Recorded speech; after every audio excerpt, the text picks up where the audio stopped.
Spirit of God, we pray that you unbind our minds and our hearts. And in the places of our fear and resistance, we pray that you give us peace and transformation, so that we might hear your liberating word and join in the work that is liberating for all. To this end, may the words of my mouth and the meditations of each one of our hearts be acceptable in your sight, O God, our rock and our Redeemer. Amen. Amen. We are reading from Luke's Gospel. It is the story of the Gerasene demoniac, and it is in the 8th chapter, verses 26 through 37. Let us listen for what the Spirit continues to speak to the church. Then Jesus and the disciples arrived at the country of the Gerasenes, which is opposite Galilee. As Jesus stepped out of the land, a man of the city who had demons met him.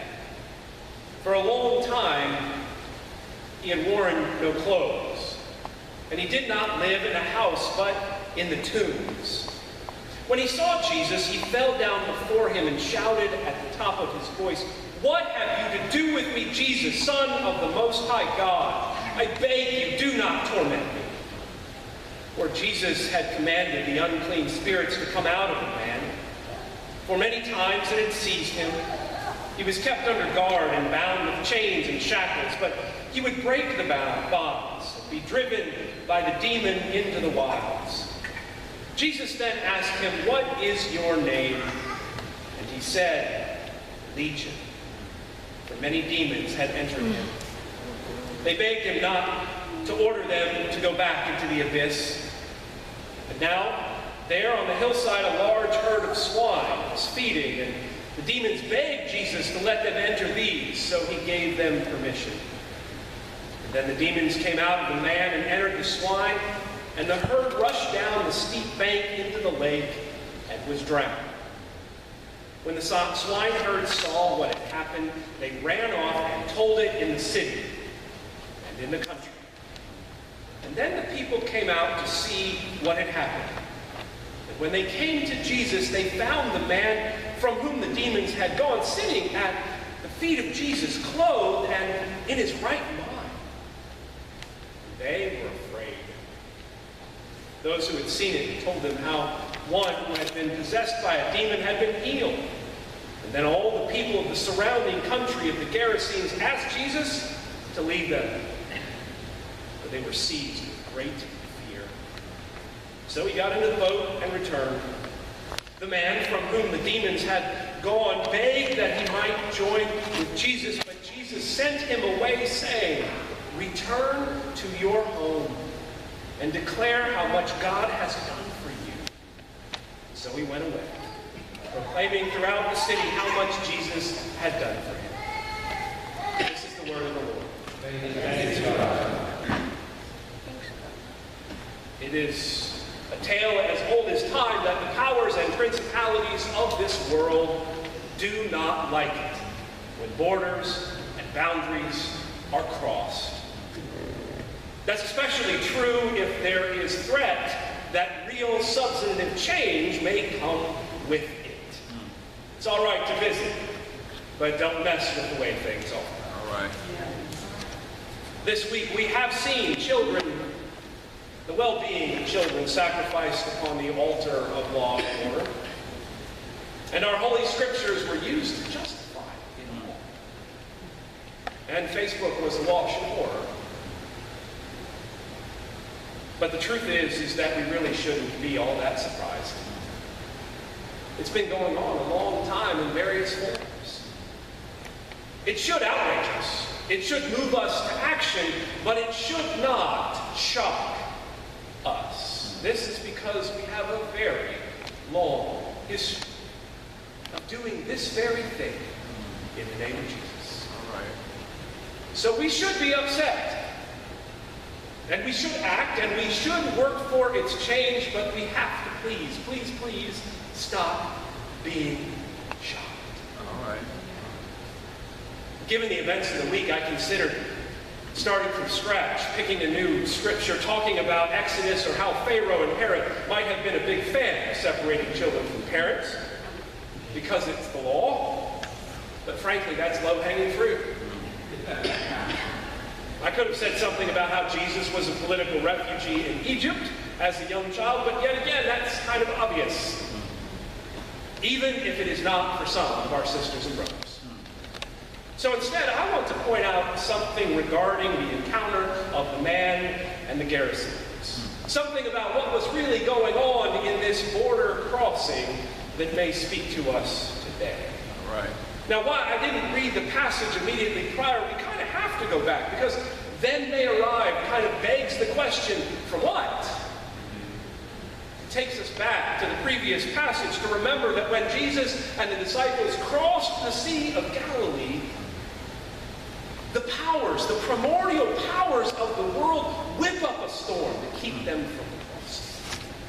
The powers of the world do not want this to happen. They do not want this encounter to happen. But faced with the pushback of the powers of the world, the disciples prepared to turn and run away. Jesus reminds them that the powers of this world only have the power to make us fear. So by the time they reach the other side, the disciples know the perils of border crossing. So Jesus steps out of the boat. The moment he puts his feet on wet and dry ground, because you can't really get to dry ground from a boat there, by the way. A legion of demons is there to meet. The primordial powers could not deter him. So maybe a host of demons just might. Right. Or at least it will make his followers give into their fear. The legion, which, by the way, we know is not such a veiled reference to the Roman occupying army, is quickly disposed of by tossing them into pigs. It's really actually a funny scene. And then thrown into the sea. The mighty Roman Empire is seen to be nothing more than pig death. But here, in that moment, I think we get a glimpse that this isn't just about an exorcism of one man. Any interpretation, frankly, which focuses only on the healing of this one unnamed man misses the rich metaphorical realities unearthed in this passage. I had the privilege of serving on a local health center board for about 9 years because of other commitments I had to resign in the last year, but my eyes were open to many of the blind spots in Western medicine, especially psychiatry, at least up until recently. There are voices who are being raised. And that the problem is that they were so individually focused that they never bothered to notice the impact of family systems and societal systems on what might be going on with someone's well-being, physical health, and mental health. It did not consider that there would be larger family or societal issues which might be at the heart of what is going on. In other words, what we end up doing is diagnosing children with ADD, ADHD, pop them full of medicine, and forget that they might be suffering from trauma. That they might have lead poisoning. And that the family might have good reason not to trust medical professionals. All right. Thankfully, there is growing awareness for the need for medical practitioners, teachers, coaches, and others to be trained in trauma-informed care, and frankly, churches ought to join in with that. And until that happens, healing and wholeness will always be an elusive goal. So if we think about trauma-informed care, family systems theory, and the larger systems, and then look at this passage, we have to begin to realize that this man and the demons are really a problem of what was going on with the city and the countryside as well. All right, preacher. Because this was a guy, and the text makes it really clear, who is from the city. He lived his life in this city till something happened. At some point, he went mad. Was it the collusion that they were working with the Romans? Was it just too much? Was it something else? No one knows. But it didn't stop me from asking the questions. But instead of asking what was going on in the wider community, why was this man gone mad? What about our society led him to finally lose his ever-loving mind? They thought, it's all his problem. Let's scapegoat him.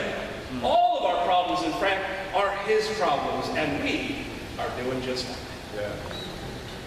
And the more they do to try to fix him, the worse it becomes with chains and prisons. Oh, maybe that's somewhere there. And he breaks free and finally ends up living in the tombs among the dead. And the people in the town, they feel self-justified. At least they don't do anything to try to change it. Because, well, what can they done? They've done all that they can. What more can we do? He's brought it on himself. Instead of seeing that the legion of demons in this man was simply an extension of our communal life and our society. He was, as they say in family systems theory, the symptomatic. But for some reason, they were able to make peace with this horror. With this man living in the places of death. They were able to go on with their lives because they didn't have to see him. They could put it out of their minds.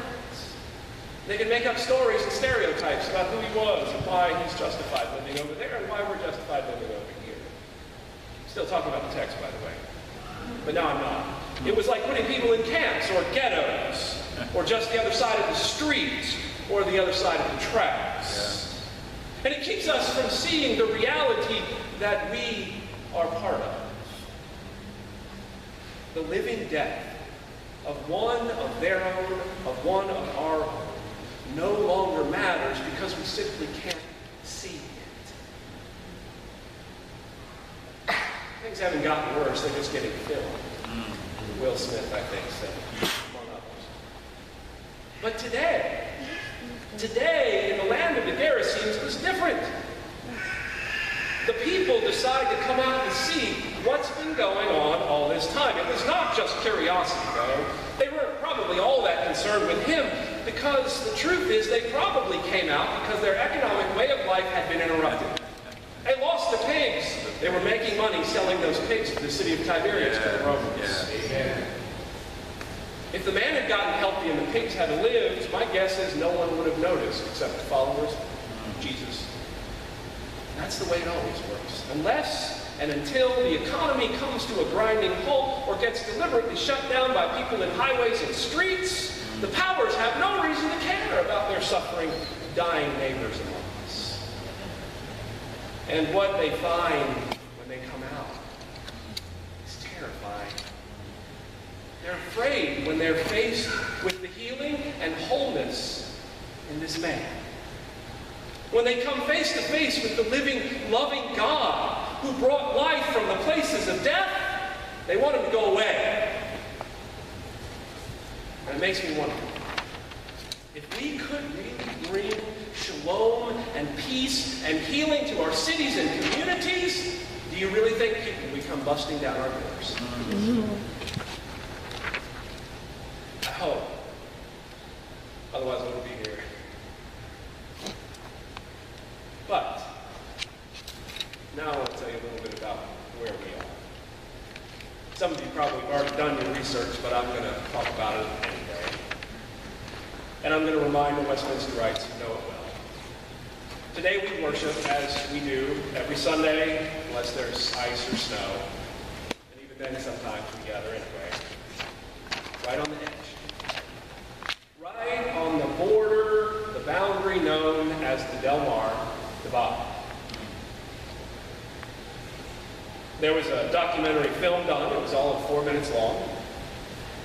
In 2012, by a BBC reporter by the name of Franz Strasser. He made this film, and when he did, it caused quite a stir. In 4 minutes, he was able to show a lot regarding the stark realities of racial and economic realities in this neighborhood. It was filmed right here, one block down. And what it revealed was something that most St. Louisans always knew or could feel, but most of the white folks didn't want to talk about it. At least it caused us for a few moments to have a conversation about what existed that we saw but ignored every day, at least until the next news cycle. So let me explain some of those stark realities. This is 2012 numbers now. When you live north, the medium home and income and degrees, these are important things to remember. I know numbers don't get remembered, but just notice the difference. Home values average north of the divide, $78,000, and south, $310,000. It's that street right out here. The average income is $22,000 a year north of the divide, and it's $47,000 south. North of the divide, 5% of the people have bachelor's degrees. South, 67%. 99% of the racial makeup in north of the divide is African American, and south, 70% white. Infant mortality is double the national average in our zip code. Our schools are a crime, the way that they've been neglected by public policy. The great health disparity, and the list is long. And here's what happened when that got revealed for a few moments. People who had long ago made peace with that reality, people who argued about it instead, people who had made peace with the reality that their brothers were living in the places of the tomb, instead of going, oh, we need to do something about it, said, oh, let me point out what's wrong with the video. Now, it did lead to conversations, and there's some really good people doing great work in this town, so please note, as I mention these things, that they are there. But on the larger scene, these conversations did not make substantive change. That was 2012. We'll get to 2014 in a moment. Now, I too had my own criticism of the documentary, but mine was a little different, because my frustration about it was, in many ways, they treated the divide without one passing reference. There was one passing reference that the divide was somehow just a natural accident. That something happened over time, that white folk and black folk don't really like each other, and so that's how it happened. And so the subsequent conversations were often about how do we overcome prejudice? And how do we get people to like us? Or the underlying assumption is that if we do that, if we could just all get along, then everything will change. But the truth is, that doesn't work that way. And when those conversations happened, there was a lot of particularly white resistance. That was so long ago. We didn't own slaves. You know, this is really hard to hear. Where's the good news? All right, preacher. Why are black people so angry? And once again, the lack of understanding, the unwillingness to engage in the hard work, coupled with a willed white ignorance of our history, meant that things would go back to normal. Now here's the thing, the history of St. Louis is really a lot like the history of most other towns. I'm not from St. Louis, but I've been here 14 years. I'm from Indianapolis, and it has its own problems. What we know historically is that government drove segregation policies. And here, when white folk move to the crazy, we need stronger chains to hold them, and prisons to cage them, and police to shoot them in the streets. All right, preacher. Now, if you think I'm not being fair, I'm pretty sure that few people would have actually said that, although they do it now. This is 2012. Usually, it had something to do with seeking better schools. But unlike the many of the Gerasenes, we've never exercised our demons. The demons are still alive. We have trouble. And the greatest trouble is simply naming them. We don't want to talk about it. We want to talk about diversity. Another thing. Our resistance to even naming them are strong. Think about most of our conversations on race. They deal with racism, but really it stays sort of at the level of prejudice. We try to go deeper. Sometimes we even have a few Bible studies. We worship together. We sing together. We have joint choirs, which are all good things. But do we really believe that working on our prejudice that will make schools stronger, will make housing prices rise, will make tax deferred policy change in the city of St. Louis? Or that thriving wage jobs will come about because we finally are nice people? No one believes that, but that is the practical reality. Change in hearts and minds, and the economy will just catch up. Now, some of you might actually be second-guessing your decision to be with us this morning. But trust me, I am getting to the good news. All right, preacher. But here's the thing. We're followers of Jesus, which means we've got to go through the horror of Good Friday before we get to the empty tomb. So we're not finished yet. Right. Borders and boundaries are always a result of public policy or empire policy, as we saw at Sunday. And while I understand fully, or I've been educated by some folks way smarter than I am when it comes to public policy, is that public policy can direct things, but it doesn't make everything happen. But it makes things happen way more than we like to give it credit for. And until those things get changed, and they can be changed on a local level, we don't have to wait another 3 years. Yeah. Because it was there 2 years ago. The disparities are not going away. Not in St. Louis, not in Ferguson, and not in any of the towns or cities from which you have come. Because here's the thing, new development is coming. New development comes or redevelopment comes. The truth is most of the people who were there already get pushed out because the rents get too high. So economic development needs to be evaluated for its life-giving-ness. But that's a sermon for another day. And frankly, for folks smarter than I when it comes to those kinds of policies. But I'm going to focus on the demons for a moment. The legions of demons in the land of the Gerasenes and here in St. Louis and in our minds and our hearts. That is what needs our attention. So back to St. Louis, more pointedly Ferguson, in August of 2014.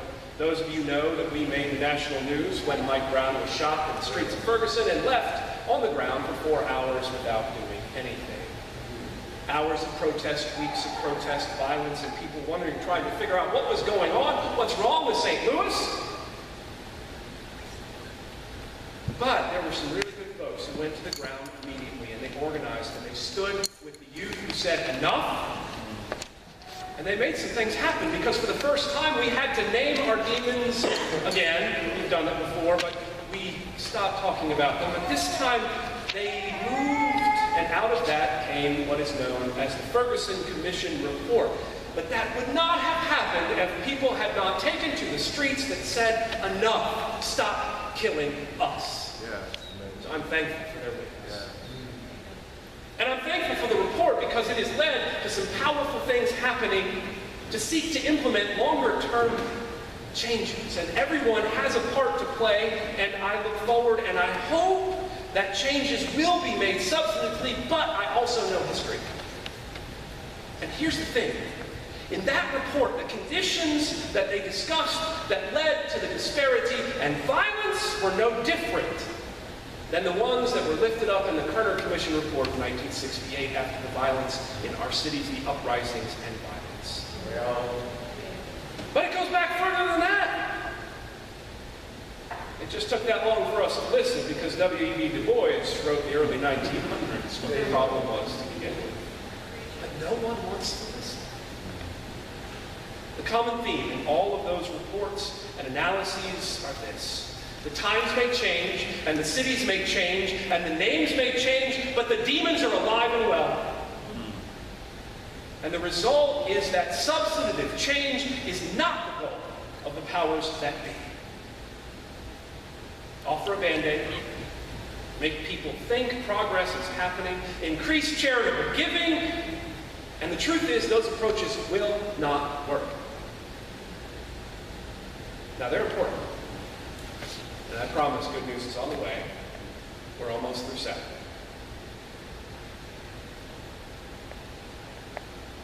We do not know how long that man lived in the place of the tombs. We don't know. We don't know the depths of his pain and his trauma, but we know that he found healing and wholeness, even if the rest of the town did not. I'll take one at a time. And the disciples, we don't know what they were thinking. But here's the thing of that offer of healing and wholeness. It was available to the swineherders. And it was available to all those townspeople who were afraid to come out. And they chose instead to go back to their comfortable enclaves. They chose to pretend that nothing had happened. They chose to move on and figure out where to get more pigs so that they could keep participating in an economy that allowed people to live in death. All right. But Jesus doesn't let them off the hook. Notice what happened. When I asked to say, Jesus, let me come with you, he says, no. Go home. Go back. Go back to your people, renewed in your right mind, and be an annoying witness. Don't let them forget. Don't let them be comfortable with their divided minds. Tell them what it was like. Tell them what it was like to live in the places of death, to be tormented from demons, but to name them and to be overcome by life. Tell them what it was like to confront death that was lurking in their community, even if they chose to ignore it and believe was your fault. Show them every single day. Be different. Give a witness. And tell them that liberation and transformation of God is not just for those who we think are sick, but for those who think they are whole and are sicker than they know. Tell people what you have seen. But here's what Jesus doesn't say. I know I was going to good news. This doesn't maybe sound as much good news. What he does not say is that they're all going to listen to you and they're going to want to hear it.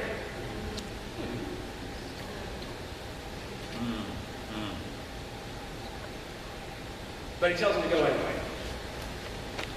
Because once he has seen and gotten a taste of the possibility of liberation and transformation, remaining silent is another form of death. That's the gospel. And it gives us a clue about dealing with the demons that are alive and well in our midst. And here on the Divide, you might be able to see it firsthand, right? Up and back. But if you look closely in every neighborhood and every city and every denomination and every faith community, you will see it there too. The demons are still alive, and we have to name them and not go back to our comfort spots. Now, I wish I could stand here today and tell you that Westminster's figured this all out. We haven't. I wish I could say that I could stand here and say, here's what you need to do, go and do likewise.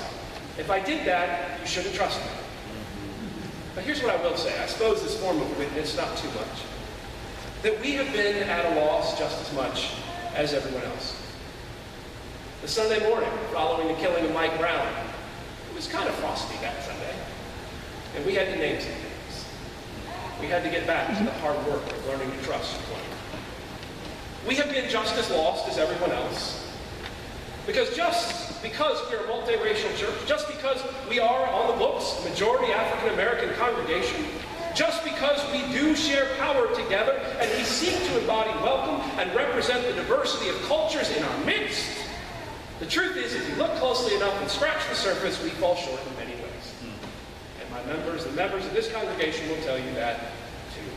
And it's why we talk about glimpses of God's grace.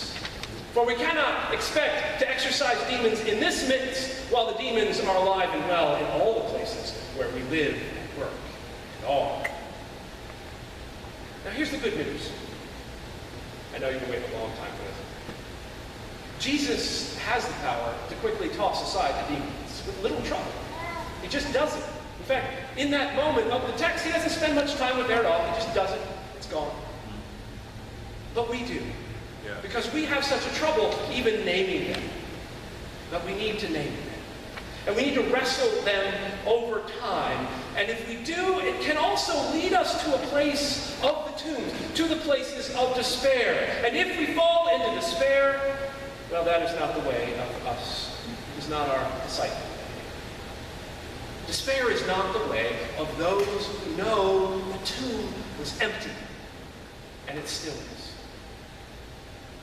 So all I have to offer as I wrap up, and I'm really wrapping up, I'm on the last page. We have to continue to pray. Thank Logan for that this morning. We have to look around. We have to plan. We have to continue to discern. We have to get up and move and try to figure out the best we can. We have to fail and we have to get up again and keep seeking to be faithful witnesses and keep looking for when the demons are at work in our minds, in our hearts, and in our communities. All right. We have to deal with the Delmar Divide. It doesn't just live out there, but lives in our minds and our hearts, whatever city we live in. We have to deal with the demons of internalized racism and the legions of others that seek to tear us apart. But we are called to keep going. Because we know, because we have seen that new life is possible. That the power of death does not have the last word, and we can't say that enough. Yes. The legions of demons will not win. Yes. The tomb is empty. And that might just give us the courage to name and confront them, even if nobody wants to hear it.